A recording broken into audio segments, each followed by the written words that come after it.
Welcome to McPlum, simple solutions served daily.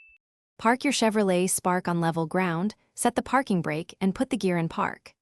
Before touching the dash, disconnect the negative battery terminal using a 10 mm wrench to avoid airbag or electrical faults. Wait 5 minutes for capacitors to discharge. Gather tools: a 10 mm socket and ratchet, a Phillips screwdriver, a plastic trim removal tool, a flashlight, and a soft cloth to protect trim. Keep small containers for screws and label parts as you remove them to simplify reassembly. Start by using a plastic trim removal tool to gently pry along the instrument bezel seams. Work slowly to avoid cracking clips or scratching plastic. Next, remove visible fasteners. Use the Phillips screwdriver for small screws and the 10 mm socket for any hex bolts securing the lower dash and cluster surround. Place each screw in labeled containers.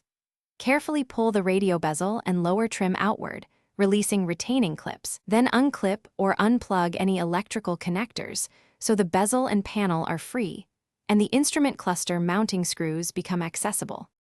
With the bezel removed and mounting screws exposed, remove the instrument cluster mounting screws using the 10 mm socket or Phillips screwdriver depending on screw type. Gently tilt the cluster forward and support it with one hand while you reach behind to unplug the cluster electrical connector by pressing the release tab and pulling straight back. Avoid bending pins.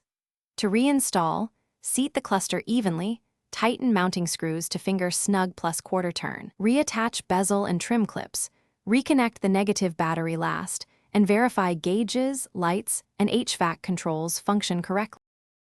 Thanks for watching. Stay juicy and subscribe.